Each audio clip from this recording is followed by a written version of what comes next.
My name's Chris, very grateful, recovered alcoholic. It's good to be here. Nice introduction. No setup so that you fall on your butt. That's good. You guys did a great job. Concepts and traditions. Who knew?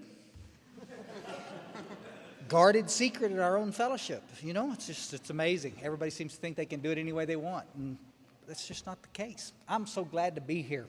This is an honor for me to do. And any of you guys that dropped some money in that basket to help pay for this kind of stuff, thank you so much. Used to be a day you could travel for a couple $100s. You could travel around the world, and not anymore. It's an expensive venture, especially flying from Texas. Nobody wants to fly from Texas anymore, so what the hell.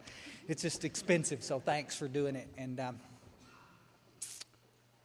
And I'm glad to be here. A lot of you guys have heard CDs of mine. You kind of know where I'm going, what I'm about. And some of you have never heard me. I saw we got a bunch of newcomers in here. Thank you so much for coming. Welcome.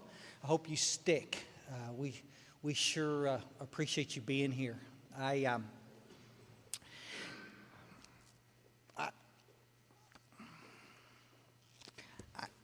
nearly died twice, truly.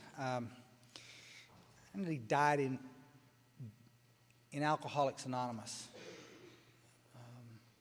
I did a lot of crazy stuff, did some outside issues with my drinking for years, and came close to dying, but never closer than when I entered the rooms of Alcoholics Anonymous. And I got to tell you, folks, I'm pretty passionate about this. I think that what Troy was talking about with the concepts of, we want this to be here for the future, and but I don't want it just to be here.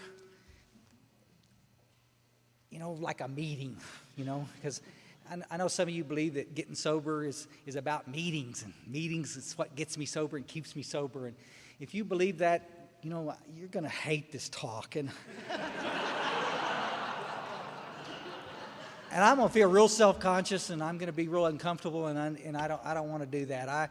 I love AA, and I love meetings, and before some of you start grinding your teeth, I'm not knocking meetings, but, meetings don't treat alcoholism, and if you think they do, it does, you're wrong. You're off the page.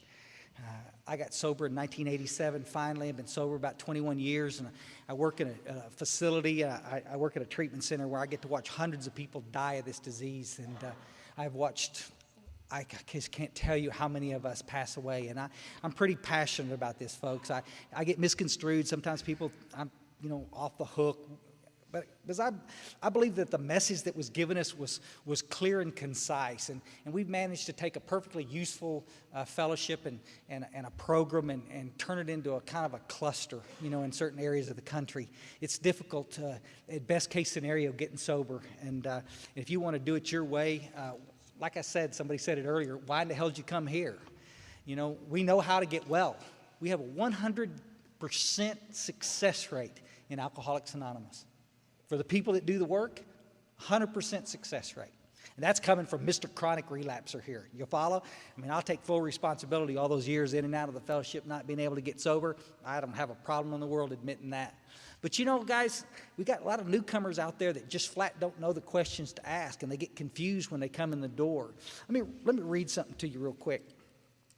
And back on page 155 in a Vision for You, Bill Wilson's talking about his first meeting with Dr. Bob, the co-founders of Alcoholics Anonymous. There's a match for you, an out-of-work stockbroker and a butt doctor. This is good stuff here, buddy. You got to know God's up there laughing his butt off, this. And see what you do with this, buddies. And it was the usual situation: home in jeopardy, wife ill, children distracted, bills in arrears, and standing damaged. Sounds like a lot of our stories, doesn't it? He had a desperate desire to stop, but saw no way out, for he had earnestly tried many avenues of escape. Painfully aware of being somehow abnormal, the man did not fully realize what it meant to be alcoholic. You with us?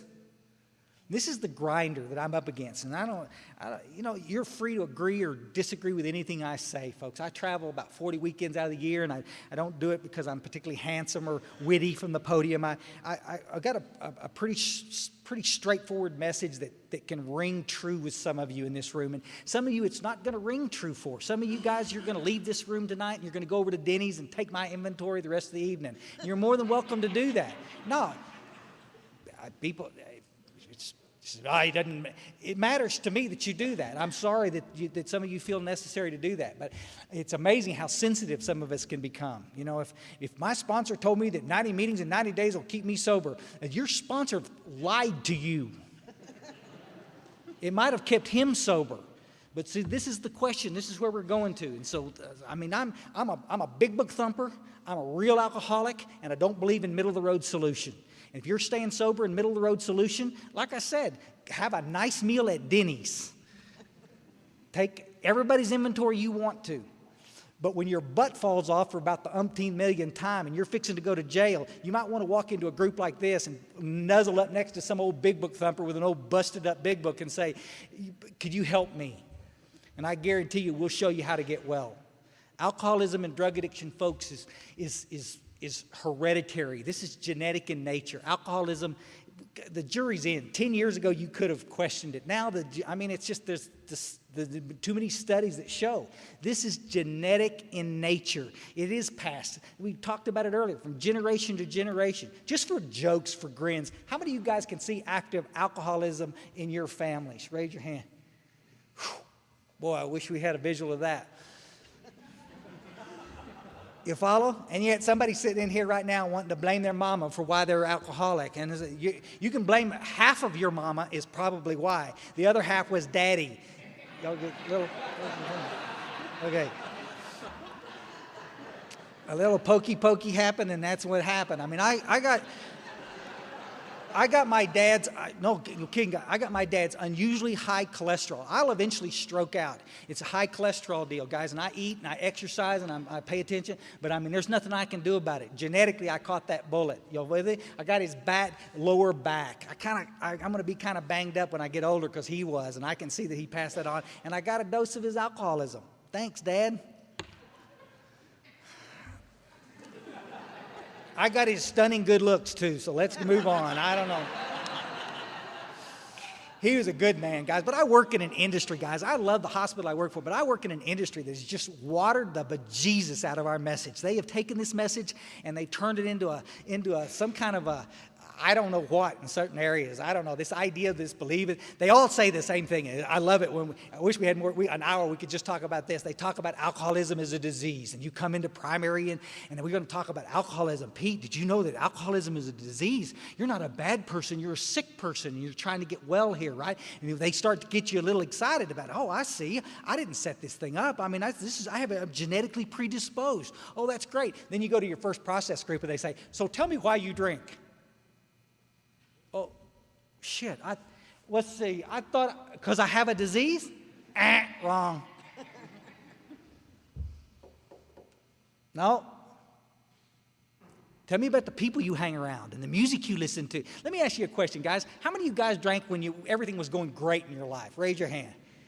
There you go. Let the record show every daggum hand in the places.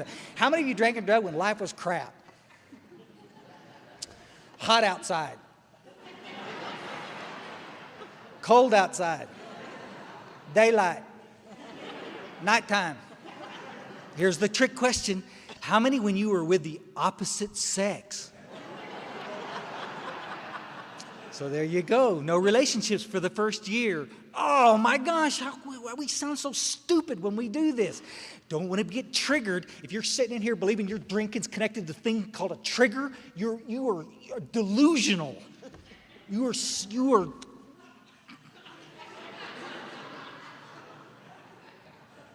if you have good insurance, come see me after this meeting. I'll get you. No. This is what Dr. Bob's talking about at the end of the deal. He's saying, Bill Wilson's trying to explain to this guy, I mean, he's dying of alcoholism, but he doesn't understand what it means to be an alcoholic, a real alcoholic. Guys, I'm not talking about some little disco drunk.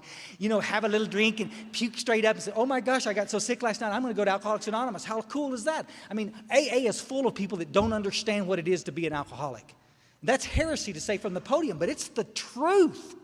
If you can go to 90 meetings in 90 days and stay sober and you've never worked a step, you can call yourself an alcoholic if you want to, but I have to question it. The book says if you can stay sober on a non-spiritual basis, you're not one of us. If the fellowship alone is keeping you sober, how cool is that? But don't try to palm that off to some little newcomer coming in that happens to be the real McCoy, because we're killing them. We have any grapevine reps in here? No? That's good. I'm going to go ahead and say this. They came... I know, never mind. Never mind. They just came out with this new piece of literature. I mean, where the confusion comes from, everybody wants to take AA's, the treatment center's inventories, but AA has done a bang-up job confusing the issue out of everything. Any of you guys ever read this new one come out? This is the Beginner's Book. Great book. It's got some killer stories in it, but it's supposed to be how we got sober and stay sober in AA. That's what it says on the front. You follow? And so I haven't finished it all yet. I'm not halfway through it yet. It's 35 stories I've read so far out of the whole little booklet. It's about the same size as that piece of crap, Living Sober. But but I've read about 35 of the stories, and only 4 of them so far mention the 12 steps. Now, come on, guys. I'm a card-carrying member of Alcoholics Anonymous. I walked into my first meeting in 1980. I got sober in 1987. I've been around a long time. And I'm sorry. Everybody wants to take exception. You can't take AA's inventory. Just did. We need to take our fellowship back. We need to start understanding what this is about. Our primary purpose is to help the newcomer get well. We're not a social entity trying to help people come on in and don't drink and how, geez, no. Let me tell you what happened to me. I think there's probably about 1 billion ways to work the 12 steps. Bill Wilson said as close as we can adhere to the way the book outlines it, the better our chances are going to be. But I think there's probably 10 million ways that you can work the 12 steps. And I don't give a rat's butt how you work them. People say, Chris, you're so rigid. I don't care how you work the steps. Just work them. Do them. I get tired of listening to people that have never worked any of the steps out there relapsing, taking AA's inventory. Make sense? They've never actually done the work, but they want to take AA's stuff. I find that hard to swallow. The solution, folks, guys, there's a thing called a fellowship. We're all going to go out and smoke in a little bit and visit, and some of us are going to go eat, and some of us are going to go home and go to bed, I hope. We've got to get up early. You follow? Fellowship, friends, buddies. In the world, God, I got to meet so many people. Some of you guys I've talked to on the telephone, I didn't even know, put a name with a face. How cool it is to meet some of you guys that I've talked to 1,000 times on the phone. Pete, guys, I don't know how in a circle, in our sponsorship lineage, that we didn't come across each other. The fellowship is wonderful. But combined to a thing called the program, that's what gets us well. You can't stay sober in the fellowship alone, not if you're the real McCoy. We got to stop offering that as a solution for alcoholism. The program is the 12 steps. That's what the traditions tell us.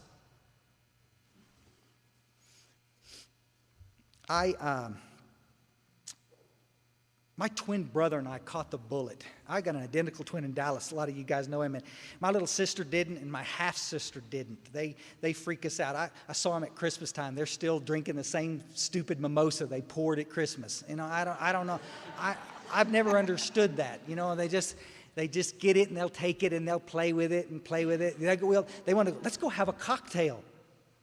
You know what that means?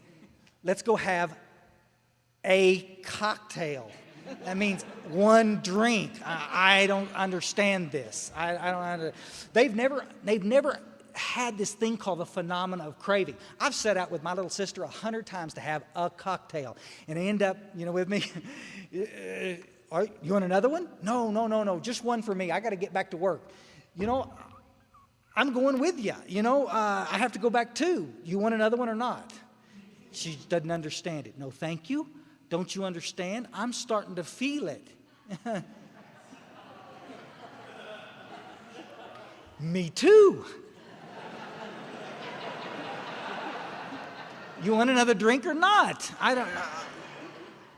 Raised in the same family, guys. No goofy stuff going on. It's just the genetics. That's what did it. And so my twin brother and I, we went off to Houston, Texas, and I wanted to be a professional chef. And early on, I was talented, and I hit my stride, buddy. I did well, and the Europeans loved me because I was drinking, and I could drink huge quantities of alcohol when I was younger. And then I got to a spot where I couldn't drink quite so much, and then I got to a spot where I couldn't drink any. You with us? Guys, it's going to work for you for a while, and then it's going to stop. And that's where Bill Wilson's talking about in this chapter we were just talking. It says you're going to know loneliness like few do. You're going to get to a spot where you can't imagine life with it, and you can't imagine living life without it. And that's a pisser. And here's what I'm saying, guys. This is why I travel. This is why I want to talk to some of you guys, is because if you've got to the spot and you don't want to do it anymore, man, you're my man. You're the person I want to visit with, because I want to give you the hope that you need to finish this work at a quick pace, get to the other side, and recover. I can't believe in today's day that you can get up from a podium and introduce yourself as a recovered alcoholic and catch crap about it after the meeting. And yet Bill Wilson says it on the title page. This is the story of how many thousands of men and women have recovered. It tells you to introduce yourself as a man who has recovered. But my counselor says you'll never recover. Your counselor's a fruitcake.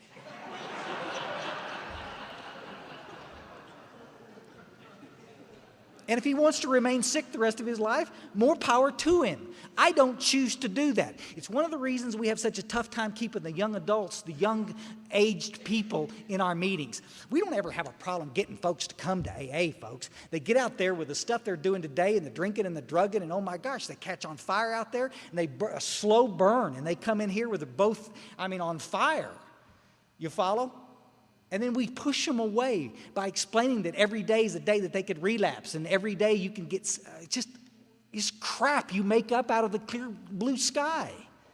That's not what my book says.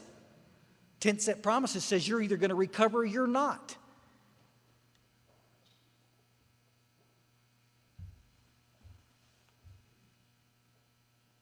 My father died of alcoholism. He died sober, dry. He died. Hated AA. Hated it.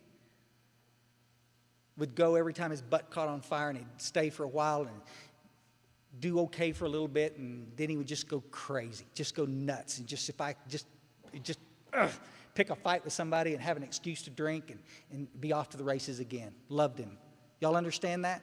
It's called untreated alcoholism. Guys, not drinking doesn't treat alcoholism. Y'all understand that? I guess if I could have one word out there that would ring true in every AA meeting tonight all over the world, not drinking doesn't treat alcoholism. If not drinking treated alcoholism, then hospitals would have a 100% success rate.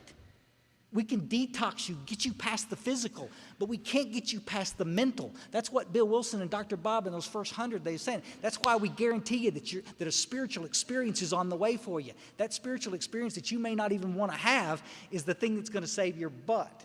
You follow? Everybody wants to take exception. I got in a pissing contest with a guy in Scotland last week about this. Is this a 2-part program or a 3-part program?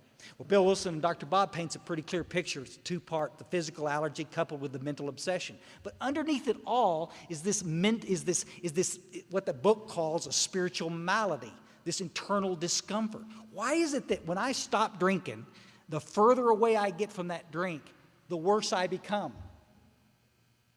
Why is it that we got so many people in this room right now, just like I did for 7 years, picking up chip after chip after chip? Because you wanted it the first time. And the best thing we can do in our fellowship today is dump it back in the newcomer's lap and say, well, he just didn't want it bad enough. Did he not want it bad enough, or did we sit on him until he went crazy and did the one thing that we know to do to treat that internal condition? I had a friend of mine 2 weeks ago walked into a filling station and locked the door behind him in the bathroom and shot himself. Been in and out of the program for 4 years. Never finished the steps. You with me? Alcohol didn't kill him. Drugs didn't kill him. Alcoholism killed him. The internal discomfort when we don't drink is horrendous. Make sense, guys?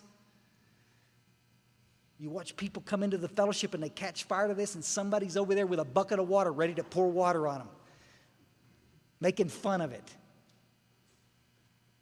We shouldn't do that, folks. I was pretty successful for a while in that old food business and made some money, and I lost some money, and I made some money and lost some money. You know how that is. And and I did okay with the little women, and I had some girlfriends, and I lost some girlfriends, and it's gradually got, I was about a 19-year period when I was drinking and doing some other outside issues, and it got to be a mess, folks, and I was crazy. I just, and trying to save a marriage in the early 80s, a marriage and a business. I was a restaurant and a catering company I was trying to save, and I went to my first AA meeting, and I knew about AA because my father had gone to Alcoholics Anonymous, and he didn't like it, but I thought, what the hell, I'm going to give it a shot. And I had a counselor that said, Chris, you need to go to AA. So I did.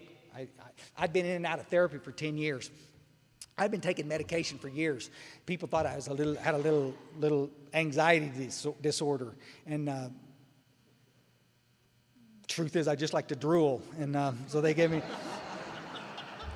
I love the doctors. I'm still today the biggest fan of therapy there is. If you're in recovery and you're not seeing a therapist, buddy, you ought to borrow some money and go see one. Most of them work on a sliding scale, and it's a great way to really jumpstart your program if you want to get some truth about yourself. I'm a big fan of therapy. But these doctors, every one of them were giving me another, Chris, you're not an alcoholic, you're just depressed. Here's a pill. Hot damn, a pill. Who knew?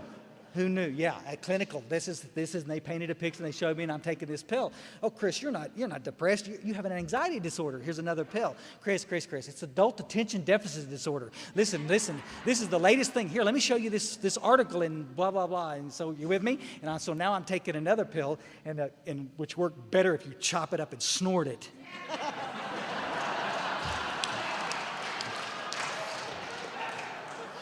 That was not on my prescription, but I'm a trained professional, and I know how to do this kind of stuff. And so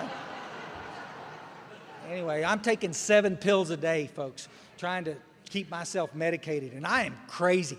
I've told this story 1,000 times. Y'all know these little, in Texas, we have these little motor courts, these little motels, and the vacancy sign is always shorted out. Any of y'all see Motel Hell? Remember that? It's my favorite, all-time favorite. Makes me want to go cook somebody. It's the best movie. Little lady in the back. That's not very spiritual. I know it. But it was a great movie. See if you can find it. But anyway, they got that sign that says, arcing out the vacancy sign, vacancy, And that's exactly what my head was doing. I could be talking to you, and we could be going along pretty good, and all of a sudden it just, what are we doing? Where are we at? I've lost it. I'm taking all these medications, and I'm drinking on top of it, and I am a fried pie. The book says, in doctor's opinion, it says, our problems pile up on us, and they become astonishingly difficult to solve. Guys, give me a big problem like I don't know, rent or a relationship. I can handle that. That's no problem. It's little stuff, like, do you wear the black socks or the white socks? You'll follow? And 30 minutes later, I'm in a fetal position in the closet because I can't figure this out. I can't. Everything's piling up, you know, and I mean, life is a bear, and I don't know whether to go to work or go home, and I'm not safe to drive with anymore, and I'm hearing things, and my life sucks, folks. I can't cook in the industry anymore because my hands are shaking too bad, and I went to my first AA meeting in 1980, and I walked in the door, and they said, Chris, do you have a problem with alcohol? And I'd been drinking, and I said, yes. And I sat down with a vision of that quart of beer in the truck when I got finished with this butt whipping. And we went around the room, and everybody introduced themselves, and there were some people in there that they didn't know if they were alcoholic or not, but we talked about everything under the sun except alcoholism. And it was my first introduction to AA, and we did not talk about the book, and we did not talk about sponsorship, we didn't talk about anything. We talked about some lady's relationship. And I know y'all have heard this, and some of y'all just grind. You believe that meetings are a place to go talk about that. I just simply do not agree. And we can just agree to not agree. I don't mind if you did it. Do we have to do so much of it? We just did junior therapy sessions until the cows came home, and when we finished trying to fix your life, you with me, we'd tell another war story. And I can't relate to your war stories, guys, because I got to tell you something. I come from a family that knows lawyers, and I didn't go to jail, and I didn't rob liquor stores, and I stayed out of trouble, and I'm a work ethic. My father gave me that, some great work ethics, and I'm not doing some of the stupid stuff that some of y'all are doing in here. You with me? Everybody says, well, you have to identify. Well, see, Bill Wilson, he wrote this book. He said, we got a common problem and a common solution. He said, what we're supposed to identify with is the disease. When you put alcohol in your body, can you control how much you use every time? No. Given sufficient reason, like, hey, you're on probation, or you promised somebody you love that you wouldn't do it, can you manage the decision to not drink? No. That's all the identifying you need, because that's what alcoholism is. Make sense, guys? We sit in these meetings and we sit there and kill each other with our stupid war stories until I want to puke. And here, listen, this will go on at Denny's. I can't believe that little one-eyed guy said that up there. All we have is our stories. No, that's not true. Guys, if all I have is my stupid stories, shame on me. Do you want to know how I stayed sober for 21 years? It's not sitting around remembering eating out of dumpsters in Houston, Texas. I did that. But do you think any of y'all think that you're ever going to eat out of a dumpster? There's no chapter in the back of this book called Into Scare. None. In a 12-step call, you better be armed with a story about yourself. Speaking from the podium, you better be armed with a story about yourself. Tell a little bit. That's how we get to know each other. You with us? But guys, sitting in a meeting, why are we telling another stupid war story? Do you think anybody in this room is remotely interested about your last trip to jail? Ooh, oh my gosh, I don't want to go to jail. I'm not going to drink anymore. And we all laugh and we all say, oh, no kidding. Do you think you're going to eat out of dumpsters in Houston, Texas? Probably, brother. But this idea that we have to keep it green, we don't. The book says if you'll stay spiritually connected, you'll stay sober the rest of your life. You with us? And yet we want to be so quick in the meetings to tell people if you forget your last drink, you probably haven't had it. Oh.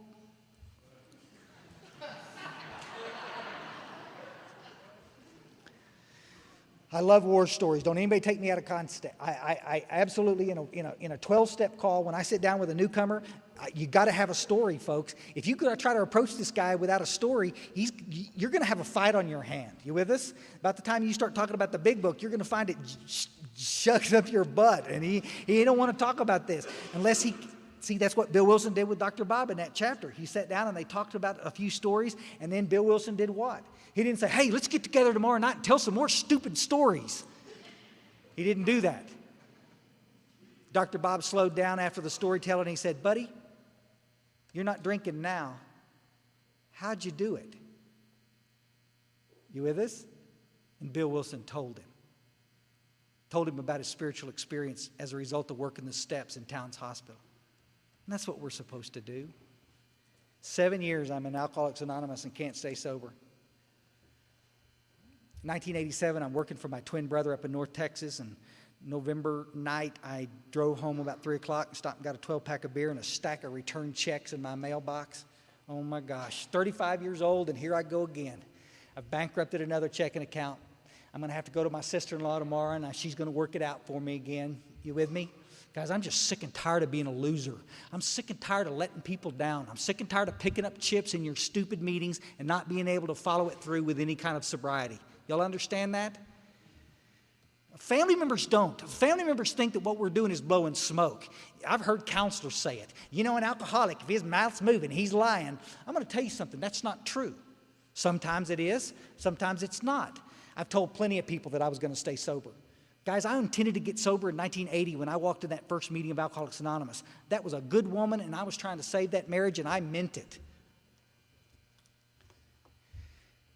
I just didn't know how. Because you're giving me mixed messages. You're telling me to work the steps at a pretty good clip. Let's have a necessary spiritual experience. And this guy over here pulled me aside at the coffee back there and said, don't listen to that. All you got to do right now is just go to a bunch of meetings. Get your feet on the ground and everything's going to be okay. Meeting makers make it. I was to prove him wrong. You with us? My disease has progressed really far, guys. Now I'm to a spot where I'm not doing so well. I used to drink a case of beer and go to work. And now I can't drink a couple of beers and I'm slurring my words. And I'm in end-stage alcoholism.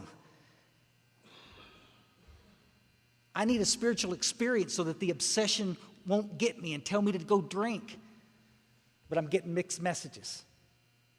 Take your time. Go fast. You've got to have a spiritual experience. Don't worry about that God shit. Well, what? Take what you want and leave the rest. Thorough from the very start.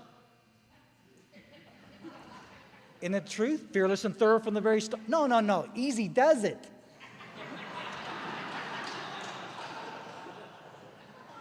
I'm going crazy. I've thought myself into a cul-de-sac. Think. Oh, that doesn't apply to you. It's death by one-liners. Most of them taken out of context.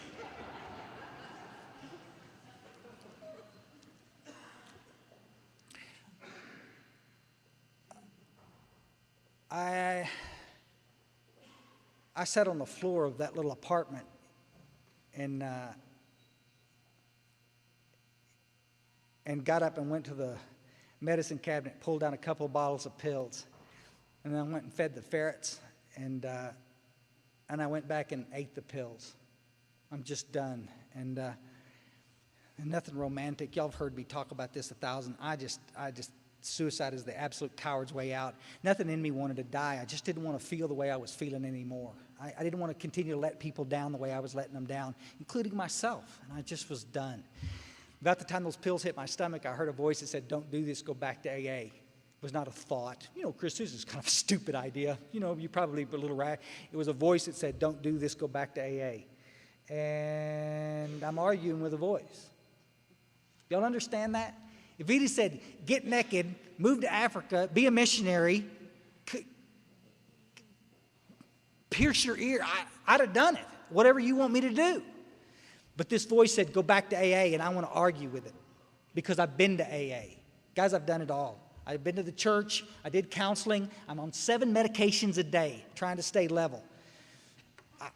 I'm not having a very good life here. And now the voice wants me to go back to AA. I made myself sick that night, and I laid back on the bed. And the next morning, I woke up, came to, and I heard the voice one last time. It says, "Don't do this, go back to AA." And I made an appointment with a doctor that morning, and I went back. During the day, we got really busy at work, and I had to work, so I was there till late. It was about 6 o'clock when I left the meeting, and I knew there was a meeting close to where the bindery was. My brother owned a book bindery, and that's where I was working. And a guy had 12-stepped me 3 years. Some of you guys are always saying, "I don't think I've ever had a successful 12-step call." Trust me, you have. If you've ever given this message of hope to anybody, trust me, because it'll come back and bite them in the butt. And that's exactly what happened to me in 1987. I remember this guy had taken me to a meeting one night after a blackout. First blackout I ever had. And he came and got me. He said, "Chris, you want to go to this meeting?" And I says, "I don't think so." Again, prejudice, preconceived ideas about my experience in the past. Sometimes we only get one shot at these folks. And I went back to this meeting, and I believe one of the first spiritual experiences I had was I got out of that truck and I walked in the back door knowing I didn't want to do it. And I walked in the back door, and it was a long shotgun meeting, and everybody's smoking in there. Back in the day, we could still smoke in meetings. And of course, we ruined it because everybody had to have 7 or 8 cigarettes sticking out of their mouths all at the same time. You can't just smoke one. Ceiling's lowered, and they're all laughing. And guys, y'all don't realize how self-conscious you were when you first got here. Some of y'all are brand new in here, and that's exactly your feeling. Really self-conscious. Everybody's laughing, and you know it's about you, and it's not. It's about all of us, They assured me they were laughing with me. They were not. When I walked in the door, they were laughing at me. Trust me, because big old gut, and I big old long hair. I looked like a grizzly bear, and I had a patch that's always crooked. And it looks like an earmuff. It's just so. Trust me, guys, if any of you guys ever put a patch on or something like that, you'll never get laid if it looks like an earmuff. I can promise. But I walked in, I was feeling real self-conscious, and I looked around like this, and everybody was laughing, and I recognized a few people in there, and I knew I was up for the same stuff I was in before. And I backed out. I started to back out, and a little girl got between me and the door. Guys, I want to tell you, somebody asked me this. Was that? She put herself between me and the door and got her finger in my belt loop and says, "Sit down, cowboy." You with me? Now, guys, this is the power of God. If it had been one of you good-looking young men in the front row, I'd have whipped your ass. You follow what I'm saying? I just sit down your own cowboy. I'm out of here, you know? When this little girl, this little 19-year-old girl, she wasn't off in some little young adult meeting talking about young adult crap. She was sitting in mainstream AA doing what she was supposed to do, watching for a newcomer.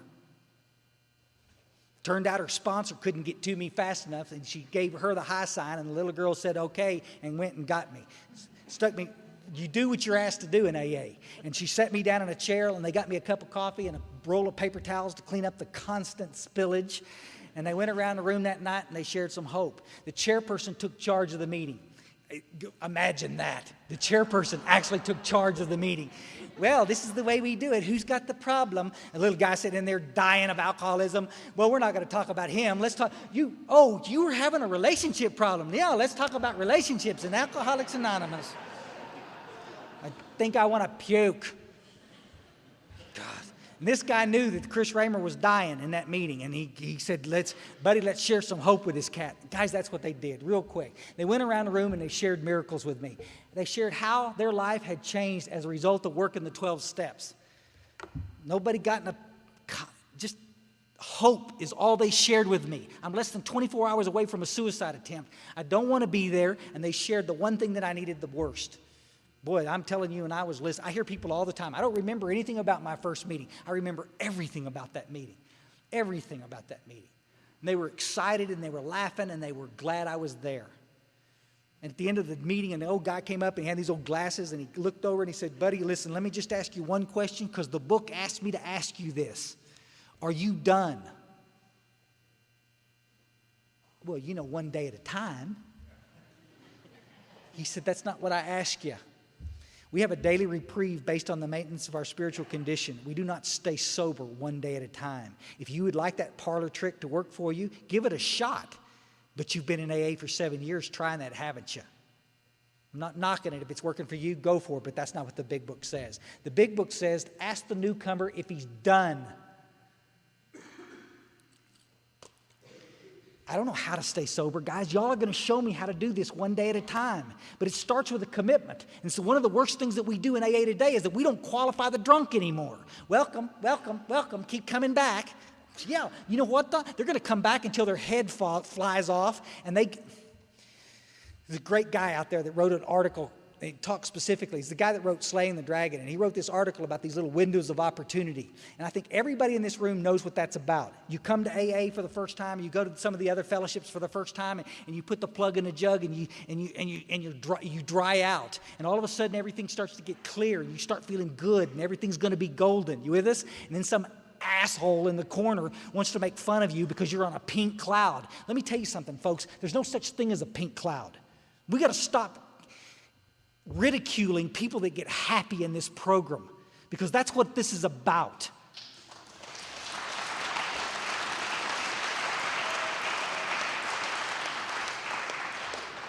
Ooh, we don't want to get too spiritual. Yes, we do. Yes, we do. And every person in here deserves that spiritual experience, and you deserve to take it to a spot that spiritual malady will leave you, and the depression will go away, and you get a new sense of direction about your life, and you get some answers to some questions about what you want to do. I mean, this is cool stuff. You think it's just about not drinking one stupid day at a time? This is about keeps, guys. This is about real power. That's what we're supposed to be doing. That old guy asked me point blank, "Let me ask you again." I said, "Yes, yes, yes, I'm done." And the next day they brought me back, and we went to a meeting, and then we got in the back room and did a 3rd-step prayer. And we got some food and came back, and they gave me a notebook, and he said, "Chris, while you're sitting home detoxing, why don't you jot down some names of some people that you really hate?" We're going to start working on a 4th step. You with me? Just like that. 2 weeks later, I've got a completed 4-step, ready to do a 5th step, and I'm sitting on the tailgate of my truck, and the obsession to use is lifted. It was 21 years ago, folks, and I haven't had a desire to use or do dope or anything in 21 years. I sponsor a whole bunch of guys, folks, and the people that will get off dead center, that means get off their butt and do what we ask them to do, they have the same experience I had. God, everybody wants to argue that. Those guys had me busy, folks. We were talking about it, Pete, earlier. Everybody in this AA needs a job. If you're sitting in this room and you're sitting around the periphery and you wonder why you can't stay sober, it's because you won't get a job. If you get a service position, coffee, clean up, chair, read, chip, collection, I'm sorry. Did you think this was free? Book says right up front that the price has to be paid. You think you can just come in this room and sit and be... Let me tell you what we're seeing real quick. I'm going to run out of time. One of the things that we're seeing in the industry, in the treatment center industry, and we're seeing it in AA, I've been around speaking for years, and so I've got this huge network of people that I know all over the world. And a lot of these guys are experiencing the same thing. We were talking about it the last few weeks. I was talking to Julia in Switzerland about it. It's same stuff we're seeing in all the fellowships. We're seeing lots of sobriety, old-time sobriety, people with 10 or more years relapsing. 15 years, 21 years, 25 years. Because the pharmaceutical companies are working overtime creating sleep aids that are non-addictive, that are highly addictive if you happen to be an alcoholic. And we're watching them crumble like a deck of cards. We're watching this thing called complacency kill alcoholics. Guys, I don't live off of a spiritual experience I had 21 years ago. I had a great spiritual experience.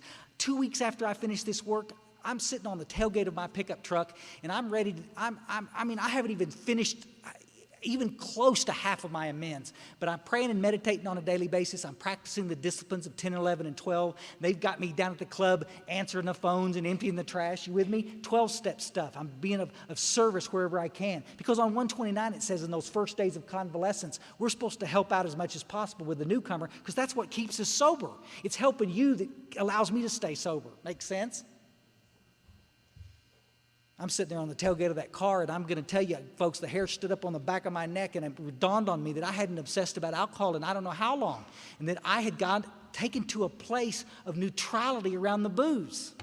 It was a miracle.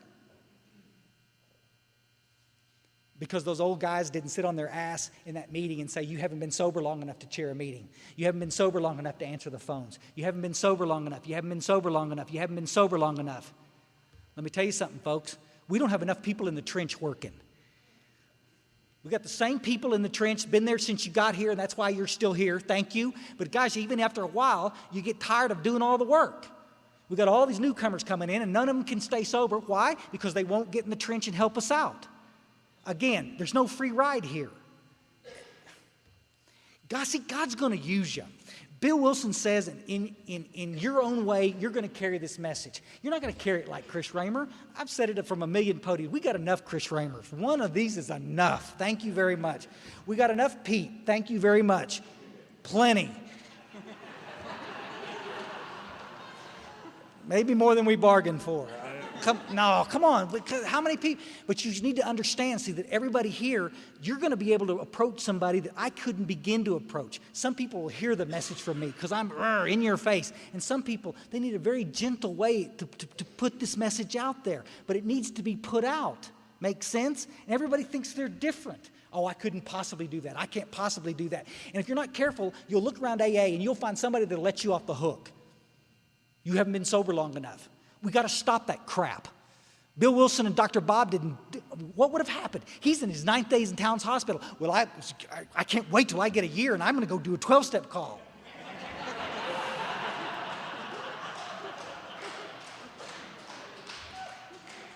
And Dr. Bob, he sponsored over 5,000 people in his 15 years of sobriety. You go figure that out. He was taking people one and a half a day through the work the whole time he was alive. Guys, look at the archives. I've read them. I've looked at them. This is real McCoy. And yet you're sitting on your butt. You've been in the fellowship for 6 months and you're not sponsoring anybody. These guys come back to the hospital. It used to be an anomaly. 15 years when I started working out there, it was an anomaly. We got a guy, he's 20 years sober. He relapsed. And we'd get him. We'd go have lunch with him and talk, tell us what happened. You with us? Now, shit, there's so many in there, you can't talk to them all. I bet you I've got 15 guys in that hospital right now that had 15 or more years and lost it. And I walk up to him and I ask him, I said, buddy, tell us what happened. I've been asking it for all of the years. How many guys are you sponsoring? None.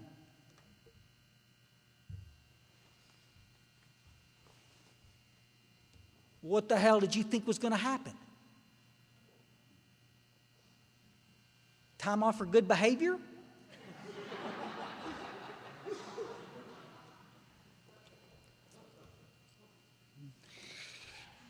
I was about 8 months sober. And I'm over at a group there in North Texas, up in Lewisville, Texas, and there's an old geezer in there washing coffee cups. He's about 30 years sober when I was there, and he's passed away now. His name was ML. He's washing coffee cups. Back in the day, we had real ones, and he was washing, and I'm emptying ashtrays, and I wasn't smoking, but I'm emptying the damned ashtrays because he asked me to help him. And I'm not doing anything anyway. My social calendar is zip, nothing going on for Chris Raymer. And but I'm trying to help this guy out, and I'm doing everything they asked me to do because this time around, guys, I'm not going to do it my way. You with me? You hear people in AA all the time. I'm working my program. I'm working my program. Why don't you work the program? Works better, a little faster. I don't know what to tell you. Your program keeps getting you drunk, and I'm working, okay. And so he's asking me to help him out, and I do that.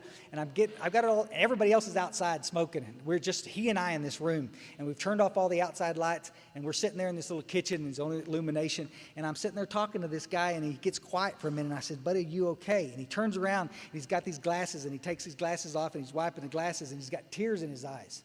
He's 30 years sober. He's got tears in his eyes. And he said, buddy, I got to tell you, I heard you sharing the meeting tonight, and I was so grateful that you were there. It's nice to have you here. I got to tell you point blank.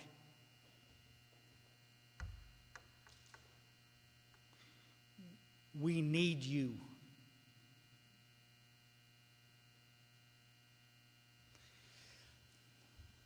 I was 14 years old sitting out on a country road near Kerrville, Texas. I had my first thought of suicide, 14. I'm 3 years away from my first drink, and all I want to do is die. I come from a beautiful family, well-known family. I have an identical twin brother, lots of love. I'm so empty inside. I feel so uncomfortable in my skin. And my prayer to God that night was, God, I just want to feel useful.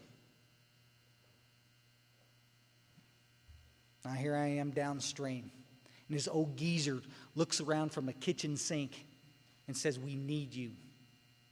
And all the dots connected. Guys, I got to tell you, I got to say this and let you go. We have a tendency in AA to trivialize this because we think we've got an endless supply of alcoholics coming into the room. And some will help and some won't, and some will get it and some won't. I'm going to tell you, we don't have near enough people getting sober. We don't have near enough people staying sober. The reason is because we've trivialized this. We'll say the prayer in a minute when we leave here, and everybody will say, keep coming back. It works if you work it. They do all over the world. And I got to tell you something, folks. We need you is light years ahead of keep coming back. You need to understand why you're coming back. We need you to do what only you can do in this fellowship. The legacies of service apply to everyone, not just the people that happen to be good from the podium or well organized. Everybody gets to participate in their own way to carry a message of hope to the newcomer. Stop sitting on the sideline. Stop thinking that your case is different. You're suffering from low self-esteem? My butt. Big Book says on page 62, selfish and self-centeredness, that's the root of the problem. You want to feel better about yourself? Some of you grinding your teeth. Good. Swallow.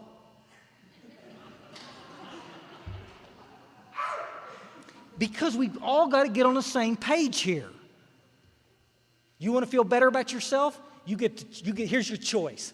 Go stand in front of the mirror back there in the bathroom and tell everybody that you're a good boy. I'm a good boy. I'm a precious child of God, and I deserve to be happy. You do that. And then walk away with a feeling that you've just lied to yourself. You follow? Or do this. The next time you go to an AA meeting and you've got 30 days of sobriety, 3 weeks of sobriety, I don't care, 30 years of sobriety. Walk into the AA meeting. Right before you do it, before you get out of your car, say, God, show me somebody in there that's busted up that I can help. Don't do that prayer unless you mean it. Because they'll hit you at the door.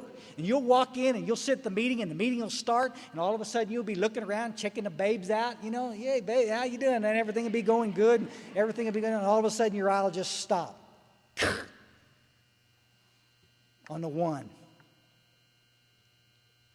Yours. Your new project. You follow? And he'll be sitting there looking uncomfortable. You won't have to wonder who he is. He's got that look on his face, but tattooed across it. I'm new. He's to be acting hip, slick, and cool like he's got all the answers, but you know damn good and well he's not, because he's doing the same thing you did when you got there. You with us?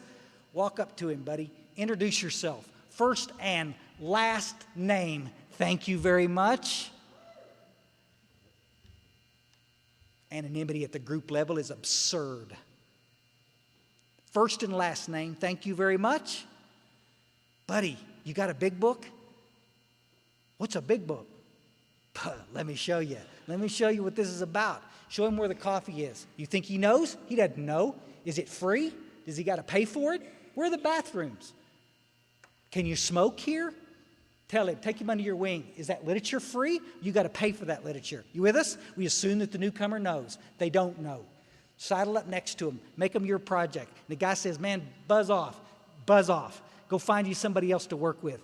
But you're going to walk away from the meeting understanding exactly what we're talking about. That this is about giving back. The book said, you give back, God will take care of your stuff. And that's what this whole thing is about. The circle triangle, I'm responsible. I'm responsible for what? Coming to a meeting? Geez, thanks. What are you doing when you're at the meeting? Make sense, guys? Sarcasm bothers you? I apologize. I'll say it, guys. We need you. A bunch of you little thumpers in here that I know are carrying big books, been taking the heat for years. Thank you for sticking. Thank you for sticking. You ladies in this fellowship, I don't think I've done a talk in the last 10 years that I didn't say this. Thank you for sticking. If you've got a year or so and you're around this program and you're staying, and I know you've got we put so much responsibility on the women in this fellowship. They got to raise the kids and work and be a wife and come to meetings. And then we just expect them to do it all. And a lot of them do. And I got to tell you, there's not enough of them out there doing the work. It's just, it's a tough deal. You young people that are here taking the crap from the older guys because you're young. You don't have young adult alcoholism. You just got the same crappy alcoholism that's killing me too. And we need your help. And we need your help. We need you in the trench with us helping. Because that's where the spiritual path lies, folks, is in the trench. It's not on the periphery out watching. It's in the trench. For every one of you that stayed in touch and helping another drunk, thank you. For the rest of you, we need you. Thank you for asking me. Thank you, dear. Appreciate it. Bless you.